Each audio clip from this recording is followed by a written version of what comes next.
Welcome to the Foster Friendly Podcast, where we come together to make a difference in the lives of children in foster care and the families who care for them. Foster Friendly communities are part of a nationwide movement by America's Kids Belong that helps people from all walks of life take action and help kids and families thrive. You'll hear from former foster youth, foster and adoptive parents, social workers, faith and business leaders, and other experts on how to engage in meaningful ways. Our hosts Brian, Travis, and Courtney explore inspiring stories of everyday people making a difference in foster care where they live and work. Welcome to the Foster Friendly Podcast today. I am one of your hosts, Courtney Williams. I am a foster mom of going on 17 years of over 60 children now, and just excited to be here today. And I'm the other co-host today, Travis Vongsness. I'm a storytelling and marketing manager at America's Kids Belong. I'm a former foster and current adoptive dad. I guess you always stay current as adoptive dad, but yep, adoptive dad. So today we are really happy to have on Sarah Boyd. She's from out in Colorado, and she's going to be talking about water safety and kids. We're really especially we're going to lean this into foster care, but a lot of her experience is just around water safety. And so Aqua-Tots is the business she's representing. They're a foster-friendly business. They're helping kids in foster care become water safe, potentially life-saving experience. And with a focus on water safety, confidence building, Aqua-Tots offers swimming lessons for children of all ages and abilities, beginning at 4 months of age. Sarah Boyd is a regional manager at Aqua-Tots Swim Schools, which oversees locations in Houston, Utah, and Colorado. She's been working for Aqua-Tots for 7 years and started as a front desk staff member. She's passionate about preventing drownings in the communities that we serve and is thankful to work for a company that has a direct impact on keeping kids in the water safe, which we're grateful for. Thank you for being on. Yeah, thank you guys so much for having me. Okay, before we dive into stuff, I just got to know, Sarah, this is the Foster Friendly Podcast. I'm curious, do you know a lot about foster care? To be totally honest with you, no, I don't. I've learned a little bit more since becoming part of this, but no, truly not. Okay. How many kids do you think are in foster care roughly across the United States? Oh my gosh. I have absolutely no idea.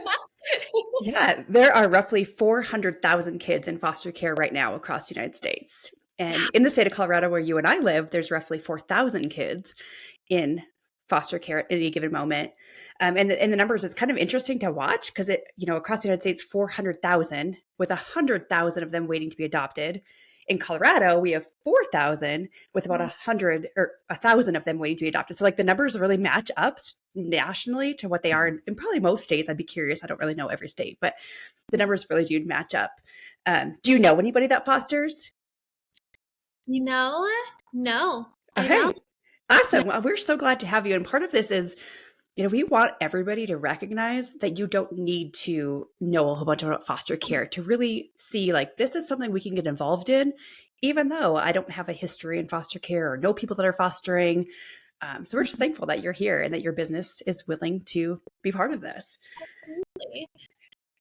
So tell us a little bit more about Aqua-Tots. How did it get started? What's kind of the mission, and what do you offer? What's your offering for people that are just looking for a swim school?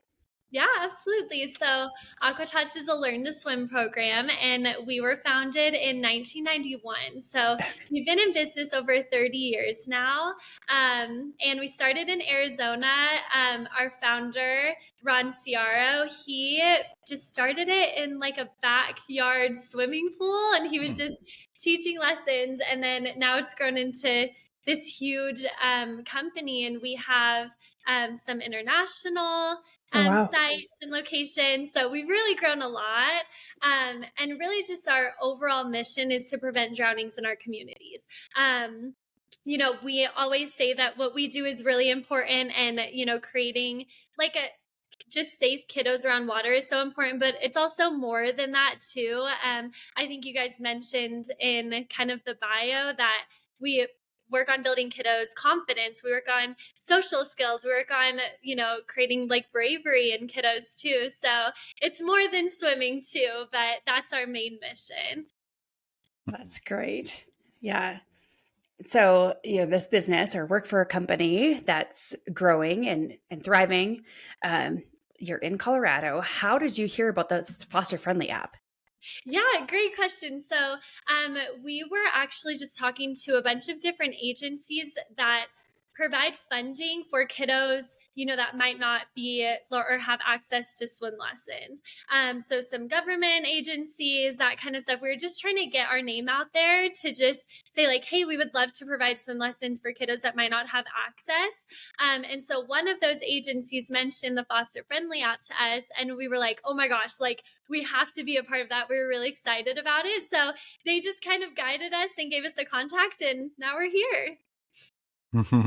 That's awesome. I love it because as a foster mom, Uh-huh. we get kids all the time. A lot of kids don't come into our home not knowing how to swim and not having, any previous, swim lessons or things like that.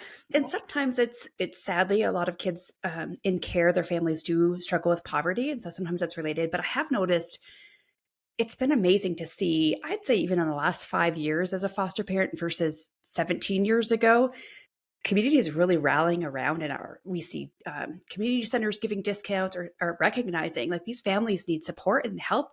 If we want them to be water safe, sometimes that means we need to give a little bit for these families that might not be able to afford it or to do these things, have these opportunities that other kids might have. So we just appreciate you guys being willing to be on the app and recognizing that. Yes, absolutely. We definitely just one of our goals is to make it as accessible to as many kids as possible because we know it is a life-saving skill, and it's different than soccer or basketball or something like that. It's an activity, but it's also a life-saving skill. So every kid needs to know that. Yeah, definitely. Well, and I love too how you kick things off of just saying, you're also building bravery and confidence. So outside of just water safety, I mean, kids that, come into foster care and, really any kids, but just, battling self-esteem issues and battling, lack of confidence in different ways, how not only then can they become water safe, but then can grow in other ways through that. So, Courtney already mentioned access. I know that's going to be a huge kind of correlation between kids who are, experienced with swimming or not. But can you share any stats around water safety in kids? Yeah, absolutely. So, drowning is actually the number one leading cause for death for kiddos aged 1 through 4, which is wild to us. And the good side of that is that it is preventable, but that is the leading cause of death. And so, I don't have specific statistics, but in doing a little bit more research, it seems that kiddos in foster care are actually at an even higher risk because, again, it goes back to just having that access to be able to learn those skills. So. Yeah, I had done just a little bit of digging on this, and I think it's really hard to kind of correlate the foster care stats with water safety. But, and this kind of goes back again to access, but that it looks like 2 out of 3 African Americans and 3 out of 4 Hispanic adults have never taken swimming lessons. And so we know that access and cost are big barriers, and maybe some cultural things around that as well, but for sure. Yeah. Do you have any stories that you can share about the impact on kids or families going through Aqua-Tots and how it's changed them or their experiences? Yeah, absolutely. I feel like, being in Aqua-Tots for over 7 years now, I have so many stories, for sure. But I think that, we had a mom who was bringing her kiddos through our program, and she had quite a few kiddos in her household. And so she always had her hands full. But she had brought them to the pool one day, and she kind of turned around to tend to another one of her kiddos, and her son had fallen into the pool. And when she turned back around to the pool, he had actually rolled over onto his back to get his air. And so essentially, the skills that he had learned in the Aqua-Tots program, he was able to actually apply in a real life scenario where, his guardian was kind of distracted around water, and he was able to save himself. And so for me, that's one that's always stuck with me a lot. But there's also just so many stories, just having peace of mind for parents, I think is huge. Just knowing that their kiddos, if they're, not with them, even like they go to a birthday party or something and there happens to be water there, to have that peace of mind that if something happened, their kid would know how to save themselves and have those skills is just so crucial for us. And then just seeing kiddos who are more shy or, just right now, I think that the world is just hard and school is hard. And maybe we have kiddos that have been bullied and they come into Aqua-Tots and they have a place where they feel safe and they feel confident, and they build those relationships there. It's just so cool to see those skills, socially, and like character traits being built too. Yeah, that's very cool. Well, I was thinking, like, Courtney, all your years of, fostering and through the years and seeing so many kids, I mean, have you kind of had any challenges around that, or just kind of, I'm sure, new experiences? I remember for us down in South Carolina, bringing kids to the ocean for the first time, what that was like. I mean, that's a dramatic example for water, but like, what about anything for you? Yeah, I was going to even share, this is more on our adoption side, but two of our boys, our oldest boys, are adopted, and they were adopted at ages 10 and 12, and they are extremely athletic. They're Black, they're extremely athletic, and they came never not knowing how to swim at all. And so we encouraged them to do swim lessons, but they refused, right? They're like these teenage boys or grew into teenage boys that were like, oh, we don't need that. We're athletic. Well, true story. Our son, he was, we were all at the lake one day. I actually was off of the car, but he was with my brother. So his uncle was an adult, and my sons are very competitive. So they're always looking for ways to compete with people. And he's like, hey, uncle, let's go race out to the buoys, again at a lake. And they raced and they got out there. And my son was expecting that he could hold on to the buoys, like that they'd hold him up and he could rest. And he got there and they were like going down. He freaked out. His body like went into panic mode. And my brother was there, and then he started pushing my brother down. And I mean, what a blessing that there was a paddleboarder coming by at the time who was able to grab them, because they truly probably would have drowned. And he was so scared afterwards. And, at that point, I think he was 17. He said, Mom, you were right. I should have done swimming lessons, and I should take them now, even as an older kid. So I'd be curious, because that has been our experience. A lot of times it's the older kids that feel like they don't need it or they haven't had that exposure.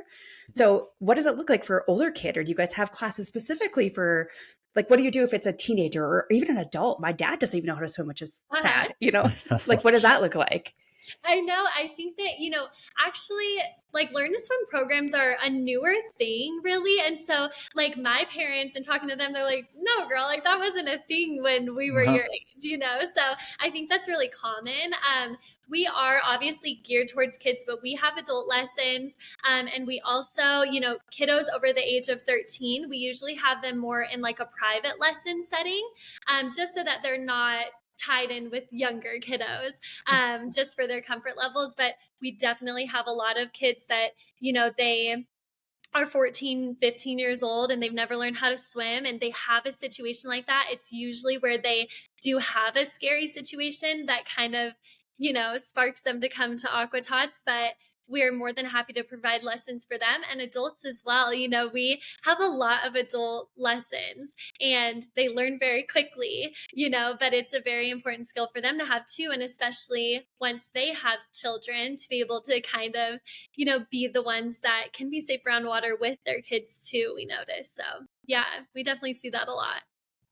Yeah, and I could see my sons definitely, that was part of their thing is, I don't want to be in a class with my younger sibling, Put on the floaties. Okay, here we go. Yeah, not very comfortable.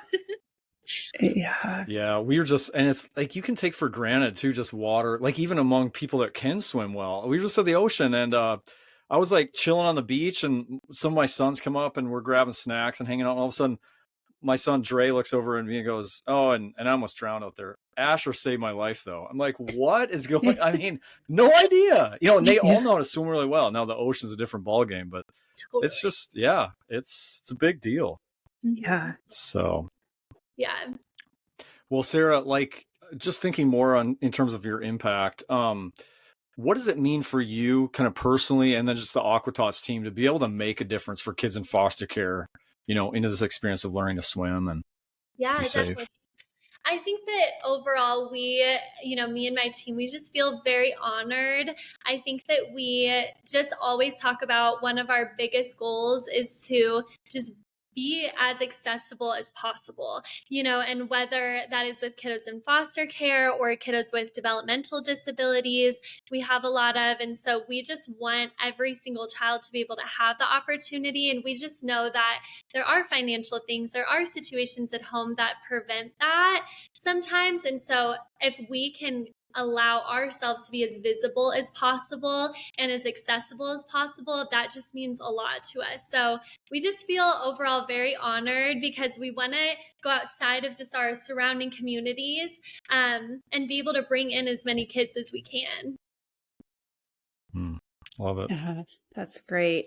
And as a foster mom, one thing that we always try to do, it's this fine balance. We're working with a biological family, and we never want a biological mom or dad, it's typically a mom, that just yesterday I had a meeting with our current placement's mom, and she looked at the team that was sitting there, and she said, there was one point in this journey where I stopped and thought, Bobby and Courtney can do this better. They're better equipped parents. They've got a bigger house. They've got all this stuff. And she said, and I just was like, I give up. Like, they can do this better.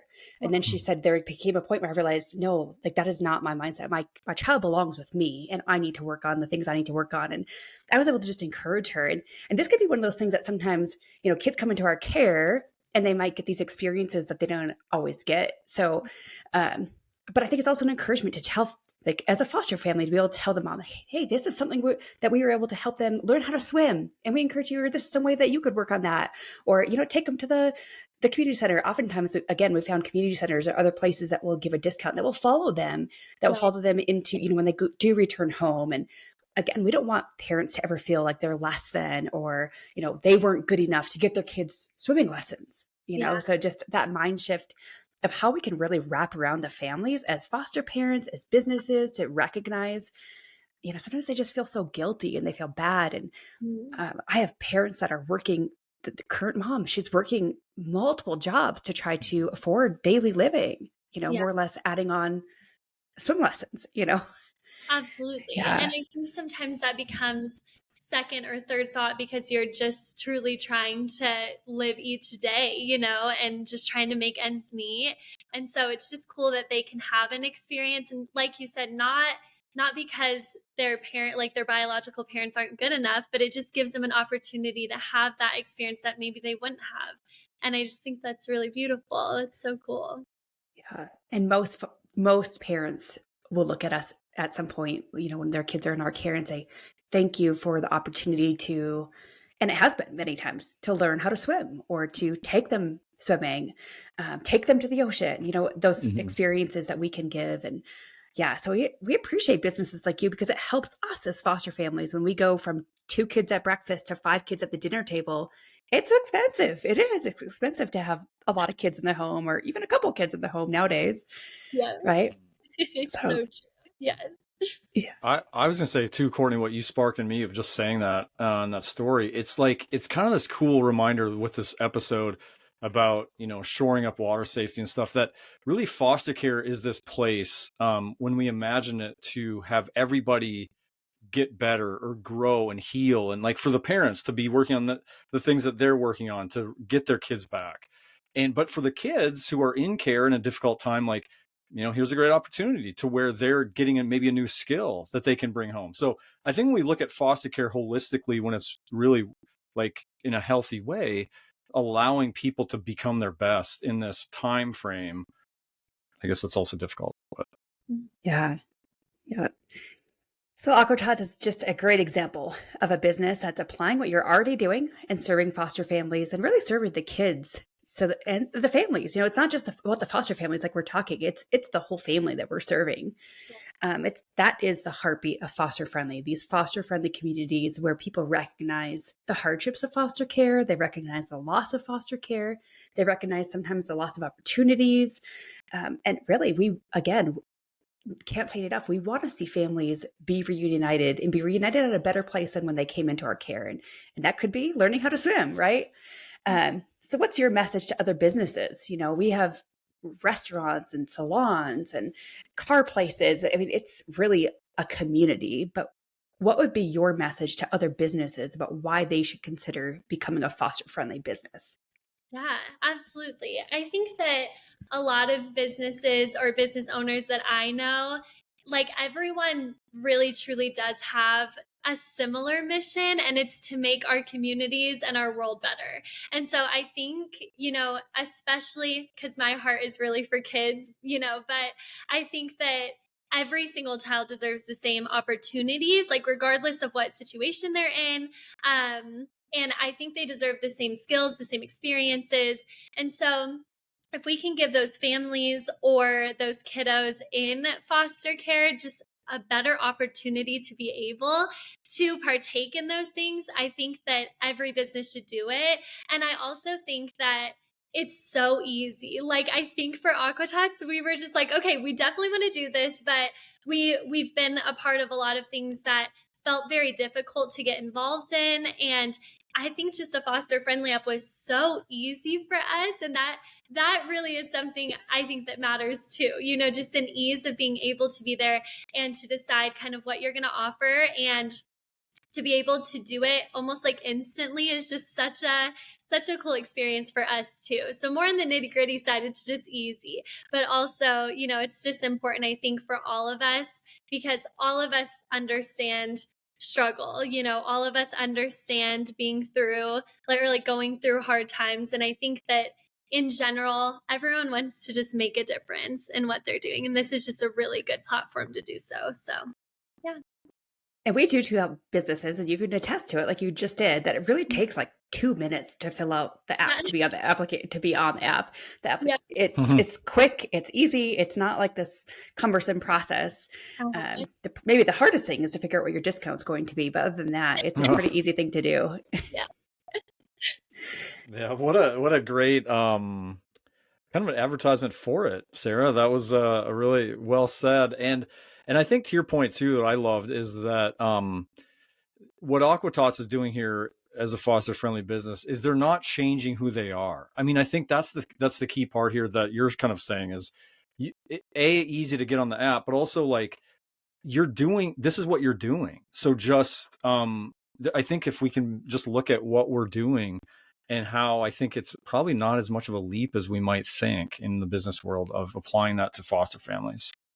Absolutely. And I think like for us, we do stuff all the time. We extend scholarships or, give a little discount if someone's not able to make ends meet for that month or whatever. And so I definitely do think it's just an extension of what a lot of businesses are already doing, just in like a more formal way. So, yeah. I know I sent out an email this summer to businesses around me in Durango, Colorado. We live in a very adventurous area, and I got some response, but I obviously want to reach out more in person. But just my heartbeat to the email I sent was, I get these kids into my care that have never been rafting, that have never been to the hot springs. They've never been skiing, like the things that we have around us that most families have done. And like you said, we just want them to have opportunities, not of like living this lavish lifestyle, but when they go to school and kids are talking about these things, they're like, I've never done that. Or, we don't want them to feel that way. We want them to feel like their peers, like they're one of them, and they don't have to feel even more ostracized with their experiences because they're in foster care, which they do already.